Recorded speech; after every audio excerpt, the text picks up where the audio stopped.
Le DAF Fresh Morning, c'est 104.5 tonnes de bonne humeur. Tous les matins sur Urban FM. La meilleure radio de la capitale. La meilleure radio de la capitale. Vous êtes sur les 104.5 Urban FM, on est avec Mosley, bonjour. Bonjour Dafresh, bonjour tout le monde, bonjour René, bonjour Fallon et Elvis. C'est l'âge. Joyeux anniversaire René Ruth. Alors, la politique, comment tu as passé le week-end? Le week-end était bien dans l'ensemble, des petites routines, mais ça va. Vous avez perdu le match, Marseille? Oui. Aubameyang n'a pas joué. Aubameyang n'est plus avec nous. Aubameyang du côté de l'Arabie Saoudite, donc on fera maintenant Marseille. Il n'est plus avec nous. Ah, d'accord. Il n'est plus avec nous. Ça arrive, hein. C'est le foot. C'est du sport. Marseille, nous sommes le seul club français à avoir. Marseille est le seul cluul français à avoir une Champions League. Ça, c'est les mots qu'on dit quand on vous bat. On a tapé le Real. L'histoire on a qu'un Champions League. C'était pas le 15 Champions League, c'était pas le sujet. Le sujet, c'était le classique. Est là, c'est l'histoire. C'est pas nous. Le sujet n'est pas la Vous Champions autres League. ayez les Champions League. Après, nous allons faire Nous, mieux. on a 2 Champions League. Ok. Chelsea. Paris. Ah, d'accord. Okay. Paris, c'est une équipe. Toutes les blagues. Elvis lui-même, il ne parle même pas. Non, je ne peux pas parler. Je ne peux pas parler. Non, c'est clair que... Et toi, dit, Drogba, c'est un grand joueur, mais lui, c'est un patron.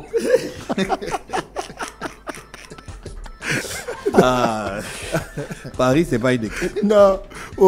Ou Chelsea et le Real Madrid discutent, Paris va dire quoi? Nous, on est assis au fond. Alors, pour vous respecter, on ajoute même Marseille. Vous êtes assis au Chabat. Au Chabat. Au bout du Chabat. Oh là-bas, là, on voit les footballeurs péter comme ça. Au stade de Mi-Sport, c'était les places de 500. Ouais. On appelle ça gradin virage. Virage. Je n'ai jamais compris pourquoi on appelle ça virage. J'ai toujours cru que le virage, dans ma tête, c'était la route qui tourne comme ça. Bon, c'est là, on parle de politique ce matin. Combien de fois vous êtes insignifiant? Vous êtes insignifiant.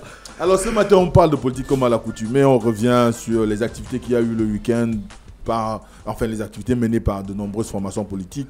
On peut citer entre autres l'Union nationale qui a fait sa seconde, son second conseil national. Mais agir, ça se clash sauvagement là. Pourquoi tu as esquivé ce sujet-là au courant de la semaine dernière? Non, je n'ai pas esquivé parce qu'on en avait déjà parlé et j'avais signifié ici qu'au regard de tout ce qui se passe à agir, il y a que finalement ce parti va se fracasser comme on a connu avec, excusez-moi l'expression, mais va finir par se retrouver dans une situation de combat de coq parce qu'on est bien dans l'air du temps. Parce que quand on regarde...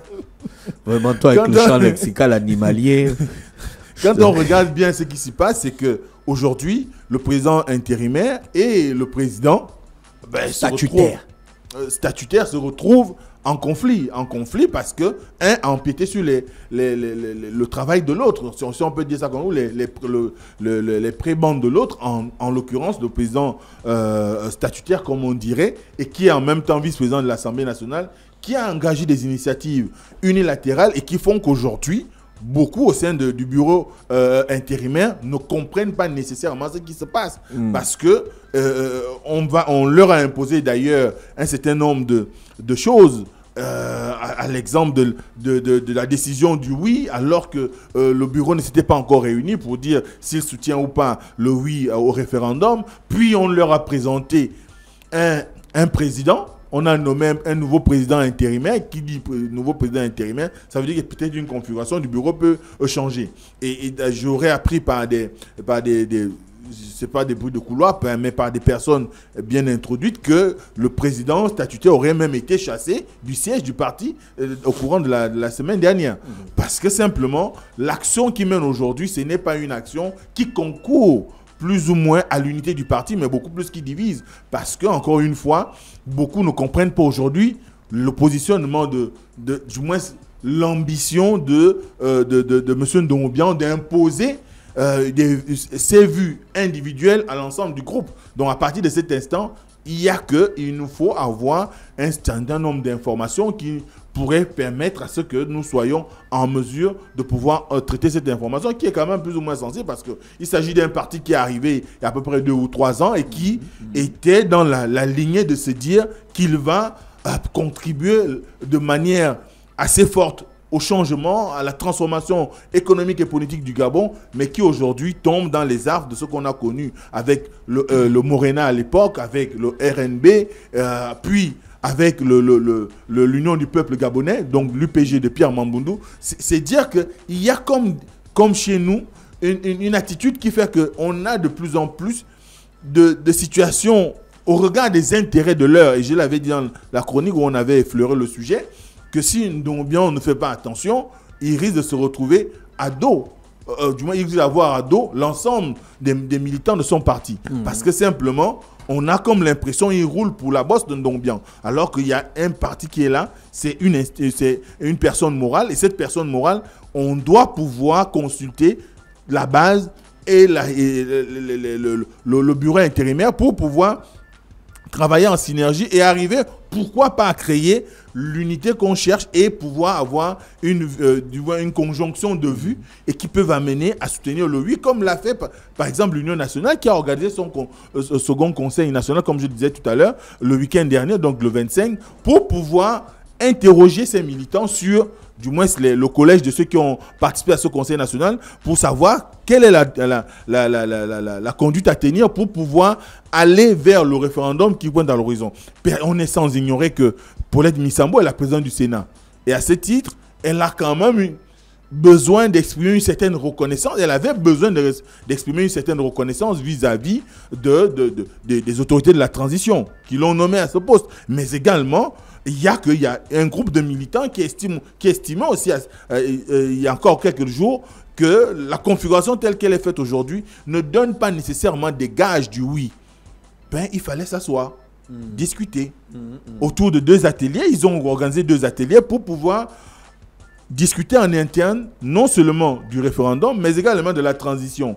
Présenter les avantages qu'il y a à soutenir la nouvelle constitution, donc en appelant au vote du oui, mais également voir les actions menées par les autorités de la transition depuis qu'ils sont à la tête du pays, notamment le CDRI, et ensemble, les 181 membres qui ont participé à ce conclave ont pu analyser les pour et les contre. Et je pense qu'en arrivant à dire oui pour le référendum, sous-entend qu'ils ont vu que les pour étaient plus nombreux que les contre. Donc à partir de cet instant, il n'y a pas une situation qui pourrait faire en sorte que les choses changent. Après, il y a aussi que tout le monde aujourd'hui est sur la ligne qui veut qu'on a lu la Constitution, du moins le projet de Constitution.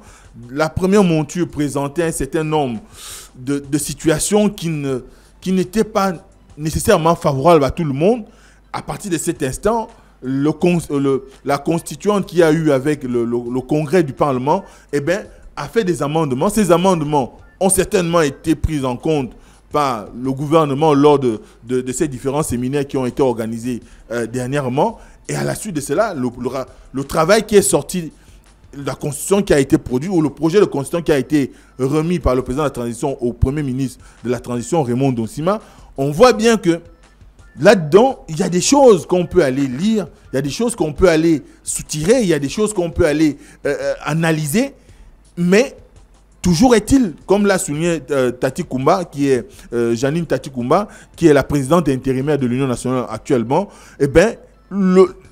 cette constitution, du moins ce projet de constitution, n'est ni parfait, mais il n'est pas aussi ignominieux. C'est-à-dire que... ignominieux. Ignominieux, si tu veux. Ah, d'accord. Dans cette situation, l'objectif ici, c'est de pouvoir trouver le juste milieu qui permette à ce que, par la suite, il soit amélioré. On peut avoir une base. Parce qu'il faut le reconnaître, et d'ailleurs, ça a été tout le sens du discours de Barreau-Chambrier lors de la rentrée politique. Ça, c'est pour embrayer un tout petit peu sur la deuxième actualité. Le RPM a fait sa rentrée politique à Port-Gentil. Et là-dedans, on voit également que pour Barreau-Chambrier, ce qui compte aujourd'hui, c'est de pouvoir aller vers la fin de la transition. Parce qu'il dit que quand on regarde un tout petit peu cette constitution, c'est une œuvre humaine. Aucune œuvre humaine n'est parfaite, mais on comprend bien le positionnement qui est le leur. Ils ne peuvent pas se déjuger. Parce que, évidemment, imaginez un seul instant que l'Union nationale en vienne à choisir au cours de son conclave, ou que le RPM, au cours de sa rentrée politique, en vienne à dire qu'ils ne soutiennent pas le oui. ben, la suite, c'est que les leaders de ces formations politiques qui sont on va dire, aujourd'hui dans l'exécutif ou dans les différents démembrements de gestion de l'État aux côtés du CTRI devraient prendre leurs dispositions pour dire, bon, la majorité de nos membres ont dit non, donc nous, on se met à l'écart. Mais le oui semble avoir été la voie trouvée pour eux aussi, pour donner peut-être une nouvelle lecture à la situation politique du pays, parce que vous savez très bien qu'il y a des idées qui circulent selon lesquelles, au sortir du référendum, il y aura une accélération des événements qui pourraient conduire à l'organisation de la présidentielle avant même août 2023.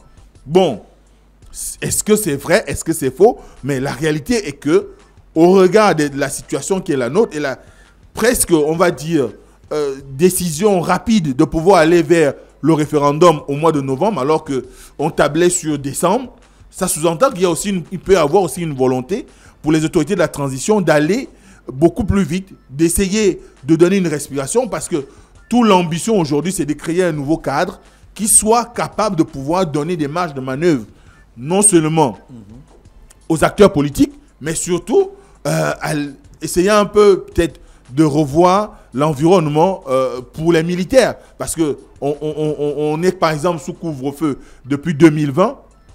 Personne n'est sans ignorer. Depuis 2020, on a failli avoir une petite respiration en 2023. Mais avec le coup d'État, le couvre-feu a été réinstauré. À partir de cet instant, les militaires eux-mêmes ont besoin peut-être aussi de sortir de cet état qui ressemble beaucoup plus à un état d'urgence permanent et de donner la possibilité aux populations de continuer à se mouvoir. Par exemple, au secteur de la nuit, quoi qu'ils vivent, le secteur de la nuit essaye de vivre quand même, mais ils ne vivent pas dans sa totalité. Donc à partir de cet instant, il y a ce point qui est là. Il y a que on est toujours dans l'expectative, parce que beaucoup ne savent pas.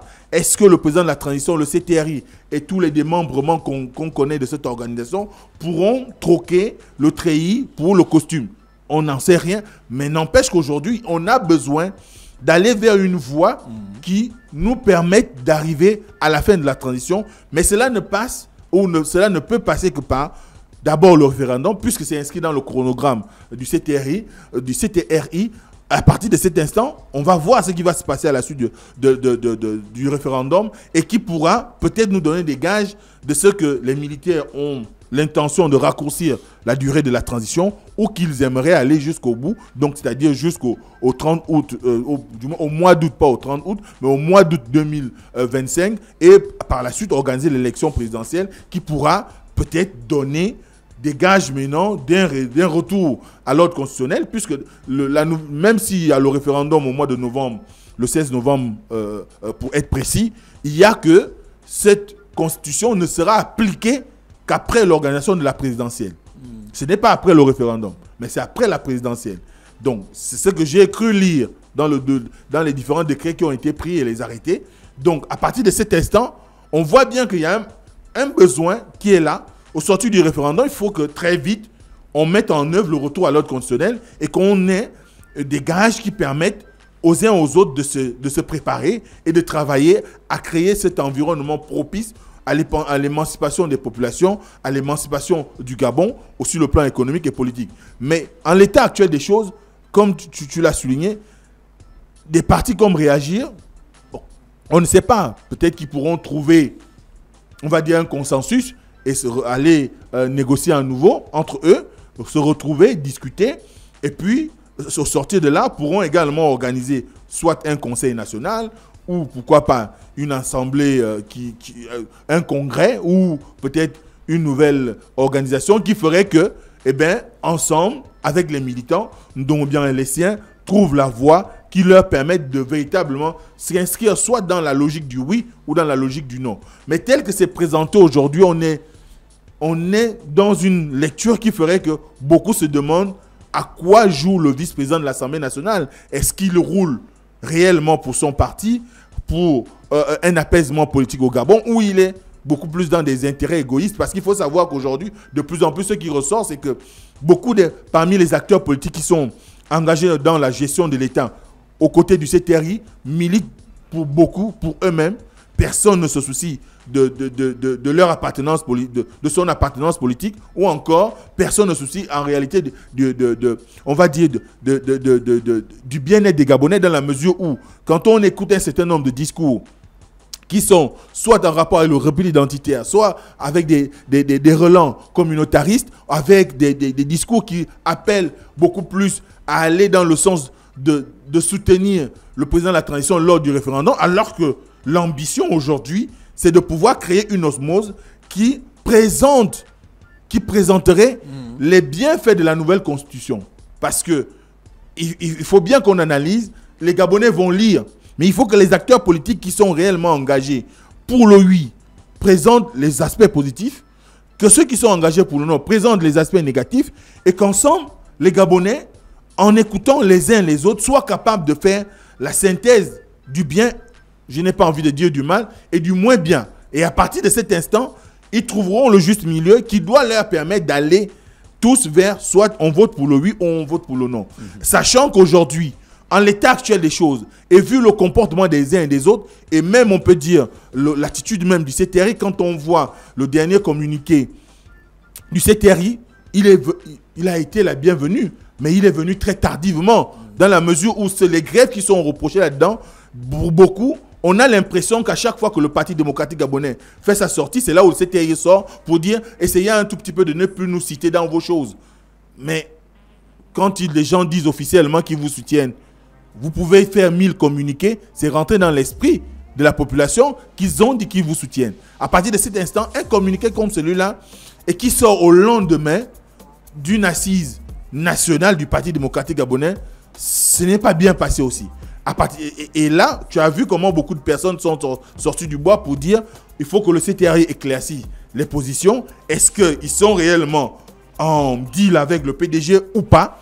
Est-ce que réellement il y a des accointances, malgré le fait qu'on sait que beaucoup de hiérarques, on ne le dira jamais assez, du PDG aujourd'hui gèrent les manettes de l'État aux côtés du CTRI, mais est-ce qu'il y a une relation directe entre la personne morale qui est le CTRI et la personne morale qui est le PDG? Parce qu'on peut aussi choisir des gens au-delà de leur appartenance politique, mais par rapport à la relation qu'on a avec eux, ou encore par rapport à leur, on va dire, acuité intellectuelle ou leur compétence de façon générale. Voilà. Donc, à partir de cet instant, il faut bien qu'il y ait des éclaircissements. Est-ce qu'il y a un rapprochement entre le CTRI et le PDG sur le plan idéologique ou bien sur le plan de la vision du monde? C'est là où le problème se pose. Ce n'est pas tant peut-être au niveau des militants du PDG qui se retrouvent à gérer des pans entiers de l'État, mais au niveau des personnes morales, CTRI, PDG. Pour qu'on ne tombe pas dans ce que l'avocat Ange Kevin Zigo appelle la continuité. Parce que pour lui, il estime aujourd'hui que le CTRI est une continuité du Parti démocratique gabonais, donc une excroissance du Parti démocratique gabonais. Donc il faut bien qu'on arrive à présenter aux Gabonais un projet de constitution qui doit leur permettre de se décider. Et surtout qu'aujourd'hui, quand vous allez dans les quartiers, vous discutez, vous parlez de la constitution, ce qui ressort le plus, c'est que pour beaucoup, ils n'iront pas voter. Pourquoi? Parce que d'aucuns m'ont dit le week-end, par exemple, qu'au moment où il y a eu la révision de la liste électorale, par exemple, bon, ils n'ont pas trop bien compris quelle était l'opportunité. Un. Deux, les situations qui sont celles aujourd'hui de appeler voter le oui, qui avait été déjà annoncé par le président de la transition lui-même lors de sa tournée républicaine, et le communiqué qui vient dire laisser les Gabonais eux-mêmes se choisir la position à suivre, eh bien, il y a quand même un déphasage. Ensuite, vous avez les acteurs politiques qui ne rendent pas clair l'ambition de pouvoir répondre favorablement ou défavorablement. Donc, à partir de cet instant, le grand combat que les establishments politiques vont pouvoir mener, ce sera celui de négocier une mobilisation de la population. Sinon, c'est l'abstentionnisme qui sera vainqueur de cette élection. Parce qu'on pourra avoir 40% de la population qui va aux urnes et 60% qui s'abstient. Je parle du corps électoral. Ou pourquoi pas 20% des Gabonais qui vont aux urnes, mais les résultats qui seront donnés ne reflèteront pas la réalité du suffrage au niveau de la population à voter au Gabon. Donc il faut qu'on soit beaucoup plus précis lorsque nous nous adressons sur cette question-là, qu'on arrive à créer une situation qui soit de nature à donner à chacun la latitude, non seulement de lire, mais aussi d'avoir des explications. L'Union nationale, pour ses militants, pour ceux qui ont participé à son conseil national, ils ont compris peut-être les tenants et les aboutissants en fonction des exposés qui ont été faits aussi bien par ceux qui dirigeaient, notamment M. Ntoutoumondon ou encore M. Ondoedou, les ateliers, ou de la présidente par intérim, Janine Tati au Kumba. Mais n'empêche que, est-ce que l'ensemble des militants va comprendre les raisons du oui? Donc il faut encore mener des actions de terrain pour bien expliquer et ne pas choisir la voie de la facilité, celle de dire voter oui, c'est soutenir le président de la transition. C'est une facilité qui est déconcertante et qui fera que les gens ne comprendront pas réellement s'il s'agit d'une élection en rapport avec un référendum pour le vote de la Constitution où il s'agit d'adouber le président de la transition. Donc à partir de cet instant, il faut avoir un discours franc, un discours juste, un discours équilibré et qui permette aux Gabonais de se retrouver dans ce qui est proposé comme offre politique pour pouvoir adhérer à l'initiative du référendum. Merci Mosley avec nous ce matin sur les 104.5 Urban FM, la station urbanite. Le DAF Morning, c'est 104.5 tonnes de bonne humeur. Tous les matins sur Urban FM. La meilleure radio de la capitale. La meilleure radio de la capitale.